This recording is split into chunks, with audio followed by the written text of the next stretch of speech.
Thank you very much, gentlemen. Now, our next panel brings us homegrown founders who will discuss private sector leadership and digital disruption. Our panelists are Rashid Alabbar, the co-founder of Civi.com and Alabbar Enterprises.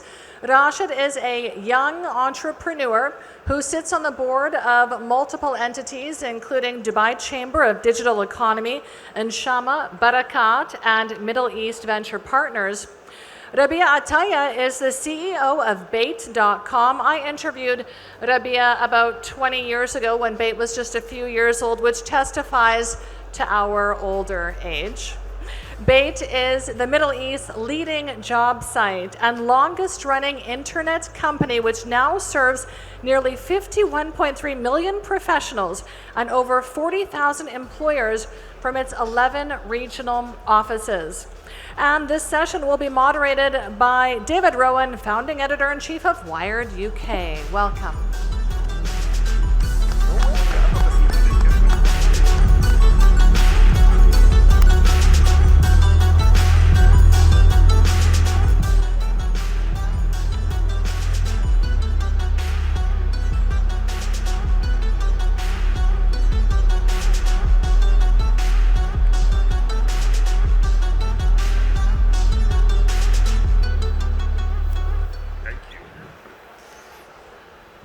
We are lucky to have two of the OGs of the local digital ecosystem, two entrepreneurs who have built hugely successful, scaled businesses, who represent what's possible in this region when you bring talent together with mission, with capital, with leadership, strategies.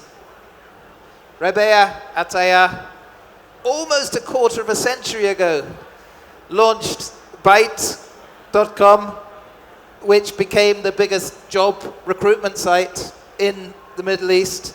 But you've been an entrepreneur long before that. You founded a record management business, Infofort, Gonabit, helping group purchasing. So we're going to talk a little bit about what you've learned on the journey and kind of what comes next. And then if you are addicted to buying things on Civi.com, you have to thank Rashid Alabbar, who is an entrepreneur doing lots of things, from food to fashion. Alabbar Enterprises, I mean, it's just kind of hard to keep up with you. Everything from hospitality to the Good Hood kitchen.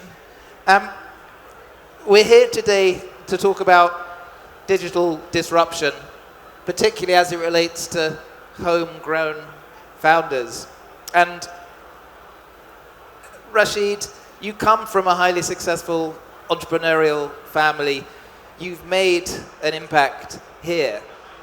For people who aspire to build the breakout companies in the region, what would your starting point be? What do they need to understand that you've learned along the way?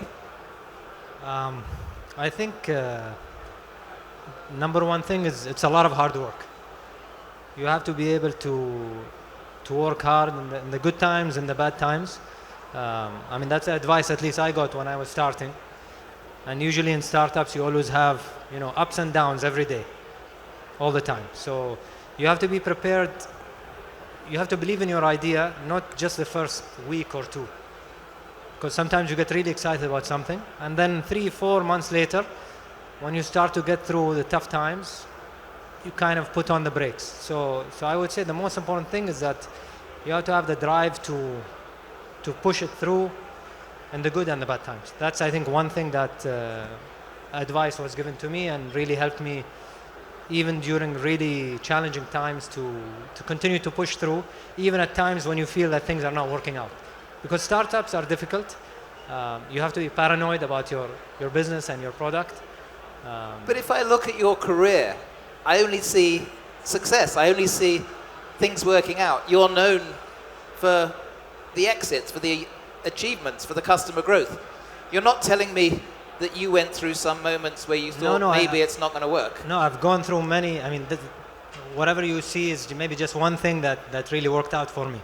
But I've gone through many really difficult things and many things that didn't work, many things that I tried for a month or 6 weeks and had to shut down. So If you're prepared to share one example of something where you thought, I'm in trouble. yeah, of course. Actually, in 2019, we were thinking of looking at the entertainment industry, and we were thinking of building a platform, an application, basically ticketing application for entertainment, movies, theaters, and all that things. So we started approaching a lot of movie theaters, a lot of entertainment venues. We built an amazing product, and guess what happened? COVID. So what did I have to do? I had to close it down. I had to stop. So And how did it feel? Because you'd made Really promises bad. to people, you'd hired people.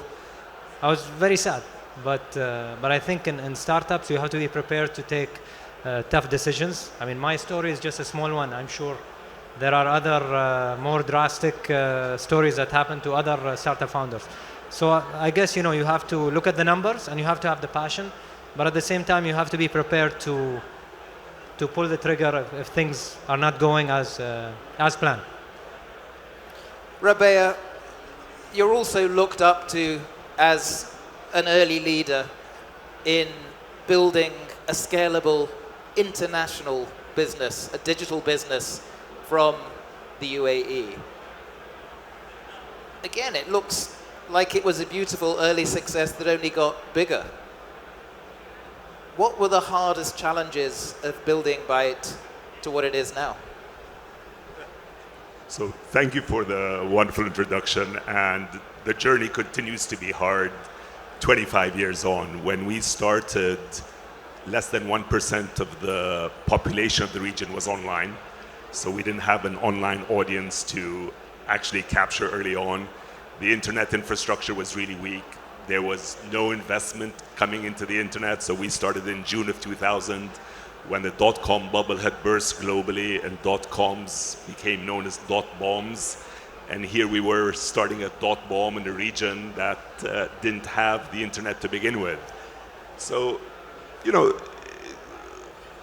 that was the starting set of challenges. And obviously, as we've developed, the challenges have changed from day to day, and they continue to surprise us. And part of why we remain in this business 25 years on is that it remains an amazing opportunity to learn and to grow, because what technology allows you to do every single day is to change and to adapt. And it's certainly very exciting. You're always at a knife's edge, and if you don't grow and adapt, you're very likely to not exist for very long. How do you adapt when there's such a pervasive change as AI that's forcing new ways of working, of thinking, of the whole idea of what a job is? So I think that's something that keeps us up, all of our team up at night these days. Is obviously AI is changing everything about how we work, and I don't think there's a single area where AI affects things so directly as in the field of HR, right? So ultimately, AI challenges the way we work, it challenges whether or not we have jobs, and it certainly challenges the way we search for jobs or search for talent. And so there's a lot we've already done in order to leverage AI to make the journey a lot more seamless for our job seekers and employers, but there's certainly still a ton more to do. And it'll be interesting to see where we all are 5 years from now. As I was walking through the corridors, it felt like 9 out of 10 of the stands were all advertising some form of AI application, which is very inspiring. How do you think we're going to think about this idea of the human doing a job in 4 or 5 years from now? Because you are helping connect those humans to those jobs. Does that dissipate? I was on a call with 10 very smart people in our organization 2 days ago, listening to them argue about how to solve a particular problem for a customer. And I sat patiently listening to the call for a long time, and then I posed the question to ChatGPT. And in 30 seconds, it gave me a better answer than those 10 very smart people did over the course of an hour. that's scary, right? As an owner of a business, it makes you think, should I be turning to my 10 very smart people, or should I be turning to ChatGPT? And that balance is something we all have to think about in the very near future, about where your humans still have a role and in what sort of value-adding functions. So if you're advising the next generation in the hope that they'll still be able to make a living over the next decades, what skills should they be developing? One, I'm obviously very grateful that I'm not from the next generation, because our generation had it a lot easier. I would say when the tide comes, you need to choose whether or not you're going to swim with it or try and fight it. And obviously, AI is here. It's going to change the way we operate. And the quicker you adopt it and learn how to use it better than anyone else, the more useful you're going to be in a workplace. And so these are tools, and ultimately, like any other tool, there's opportunities for those who use them very well to have outstanding success compared to those who don't. We just heard the co-founder of Pixart say that they've used AI to help half the number of people working for the company from 1,200 to 600. Do you see AI replacing a lot of the roles that people inside Byte are performing? The short answer is yes.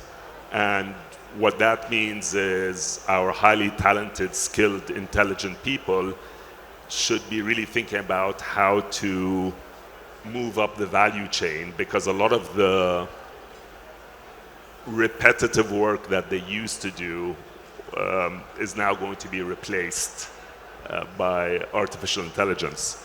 And candidly, I mean, even as I was walking here, when you think about the marriage of AI with robotics, that's even more horrifying, because it's not just that you've got this generative AI speaking to you, but once you have this assistant following you around and doing functional things in the real world that you need it to, I think there's going to be a real challenge to how society works. And I'll just say, my university advisor, I attended Stanford University a long, long time ago, and my advisor missed one of our meetings. He finally did meet with me. He told me, I'm sorry I missed the meeting. I was at the Defense Department, DARPA's annual conference. And then he proceeded to tell me the conference was about how DARPA was predicting by a certain year, 10% of the world's population will be able to produce for and to service the other 90%. And the question then becomes, how do our societal, economic, every other political functions work in that type of extreme? And how do our job websites cope when there are fewer jobs? I think that's sort of the least of our worries. Like I said, I think I'm of a generation where I've had the pleasure of 25 years, not just building Bait, but building over a dozen other businesses. So you've both built super international growth businesses from what is a very small local market. And Rashid,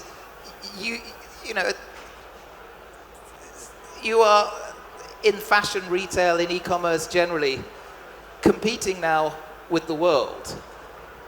You can find your local loyal fan base, but they're also being targeted by people in other places, in China with low prices.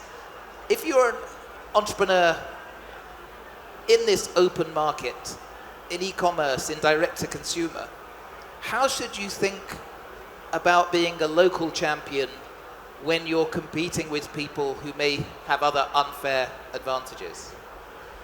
I think it's very important if somebody's starting something new in e-commerce, obviously they have to do their own research, their own study, where the gaps are, where the margins are, it's very important, and what segment of business they want to enter online. So it could be fashion, it could be anything else.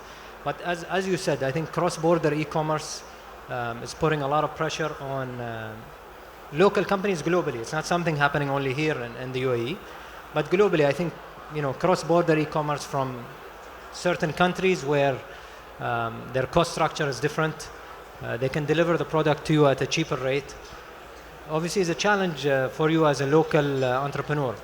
So what I would do if I were starting today is obviously to look at the pockets of opportunity, look at products where maybe I can build my own differentiation and make my own margin to cover my costs. So for example, if you look at luxury e-commerce, it's not really easy to really compete if we look at the challenge of cross-border e-commerce. I think luxury e-commerce is a good example where they've done well in spite of cross-border e-commerce challenges. So I would say it's very important to look at the pockets, look at the challenges.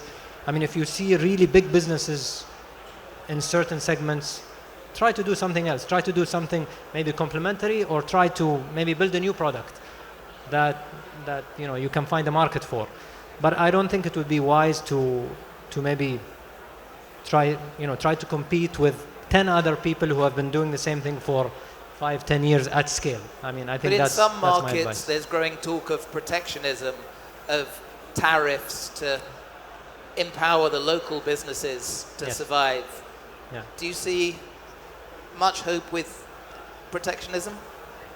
Well, I think this is for the governments to decide if there is any regulations. But I think globalization, and especially the UAE, is always pro global commerce. And I think competition is good, to be honest. I think competition is always good. And us as entrepreneurs have to figure things out. But obviously, if there are certain regulations which, as you said, protectionism type of regulations happening globally, I'm sure that's going to be very helpful for local entrepreneurs. But I haven't seen anything so far in the UAE specifically.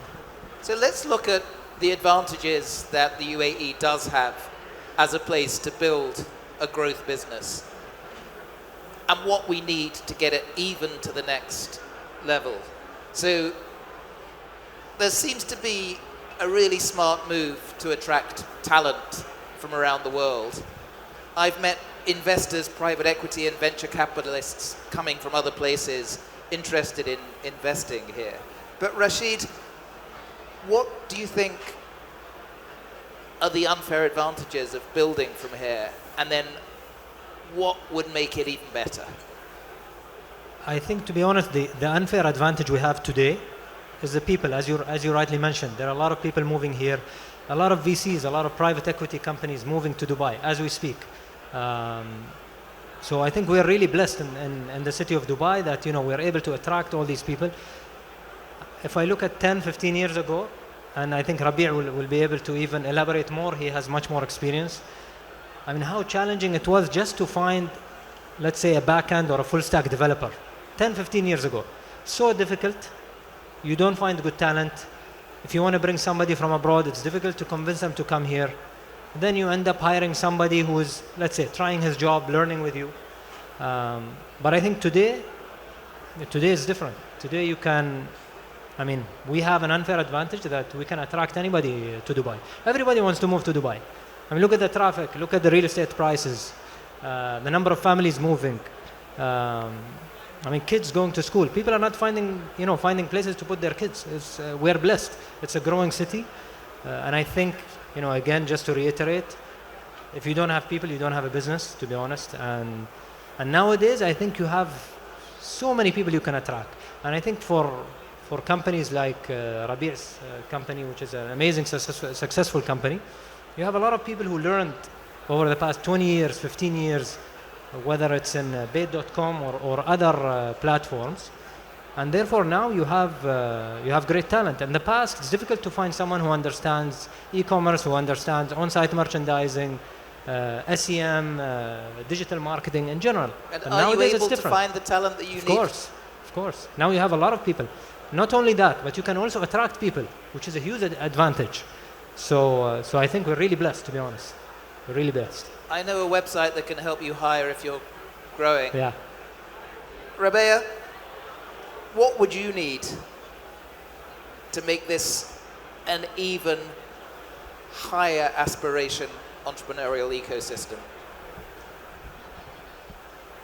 So I think from an infrastructure perspective, Dubai has done everything it should and it can in order to facilitate the lives of entrepreneurs. So, I look back to my entrepreneurial journey. We've had opportunities to set up all over the world and have set up now in 15 different countries, but Dubai remains by far the easiest place to do business in the world for us. And I would say candidly, it's the only place I'm aware of where government actually sets the example for the private sector. Typically, government is an anchor dragging you back. But in the case of Dubai, constantly government is trying to figure out how can we make this mousetrap even better. And they're in a continual state of learning, listening, adopting, and then setting an example.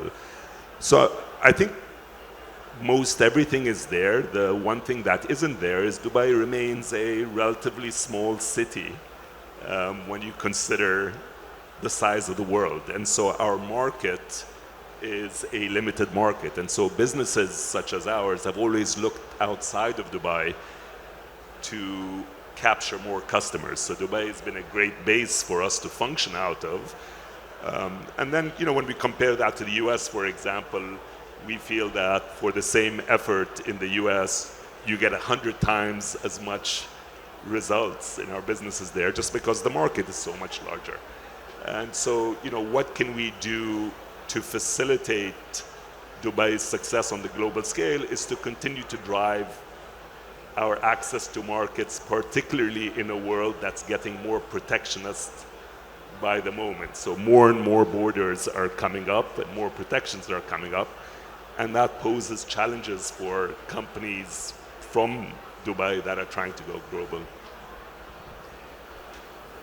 I want to talk about your ambition and the ambition more generally of entrepreneurs building something impactful here. A lot of people will be looking at both of you and seeing what, despite some of the challenges, looks like rocket ship careers. You've built hugely successful entities. You've shown that a small place can build great international empires. What did you learn at the beginning when there weren't that many local role models? How did you motivate yourselves to reach higher? I mean, I know, Rashid, you came from a very entrepreneurial family, but you decided to find your own path. You didn't go into real estate. You learned as you were going. What gave you that drive to do things that were difficult, that may well have failed? I think it's very simple. At that time, when I was looking at some of the comparable businesses, well, as you said, real estate, for example, is a great example. Or even retail, for that matter, even offline retail. I mean, they look at 5%, 10% growth a year, which is amazing. And I think at that time, when we were starting in different e-commerce ventures, and you see a business that's growing 15, 20% a month. I know we're starting at a small base, but I think that really, really fast growth is addictive. It makes you want to get to the next 100 and 200% and 300%. So I would say the extreme fast growth, and it was Greenland basically, very early. Infrastructure was still not done. We had to figure out payments. We had to figure out logistics. If we wanted to deliver to Saudi, we had to also figure it out. So I think a lot of challenges, but the number one thing that maybe kept me really motivated is the real fast growth. And then it's all numbers. You do a marketing campaign, immediately you see the result. It's not like retail or real estate where you do a marketing campaign or you put a billboard or you open a shop in the mall and then you wait for 2-3 weeks to see what happens. It's very instant, and I like things fast. I mean, that's my nature. I like to see things happen quickly. So I think that's. But was it an advantage or maybe a bit of a burden to come from such a prominent, successful family? I won't go into the details, but your father has helped build structures like the Yeah. Burj. How difficult was it following that and No, of having to course, set out your own yeah. path? No, of course. I mean, he gave me all the support. He was pushing me all the time. I mean, the advice I was getting, obviously, from him is, I'm very grateful. I mean, I'm lucky to have advice from somebody that has a lot of experience. So from in that respect, I mean, I'm really grateful for that. But at the same time, there is pressure, there is numbers, there's no. There's no mercy. We have to do things and we have to get things done. So I think it was a good balance of pressure and lessons to be learned during the journey. I want to look ahead on the next generation of homegrown super founders. Rabea, what are you seeing in the market? Where do you see the talent rising? Are there founders that we should be aware of who we're going to be talking about 2 or 3 years from now? Without a doubt, I think just walk around and you're going to find amazing talent everywhere around you. I think the region really produces some phenomenal people with great skills and all of the capabilities. The challenge has been historically that they've had to fight a lot of challenges within their home markets.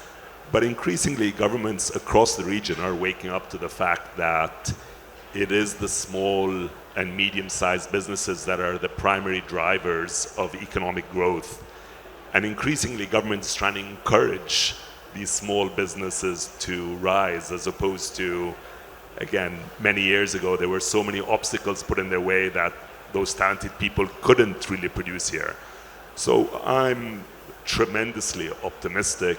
Are there any sectors that you think are particularly well placed? We're seeing them in every sector. I mean, I look at our business. So we started off with 4 founders, and those 4 founders are now, if you look at several hundred of the most successful businesses in the region, we're somehow connected to them as either investors, mentors, or having actually grown them within. So one of our founders went off and set up one of the leading venture capital firms in the region, has invested in dozens of companies. His name is Danny Farhan, the company is Beko. Muna, my sister, started Mom's World, which was also founded and was one of the biggest e-commerce exits in the region. We have a whole bunch of other businesses set up. And so I find this sort of, once you create one success, each node then becomes... You build an ecosystem. Yeah, the ecosystem keeps on growing and growing and growing. And I was looking at a slide today. There were literally dozens of startups in the last 5 years that were listed as on the verge of going public in the next year to 2. So that's super exciting. It's so great to come from Europe, where everybody's talking down our entrepreneurial ecosystem. Here it's a growth story. And we've got local heroes to look up to inspire. Rashid, Rabea, thank you very much for your time and your insights.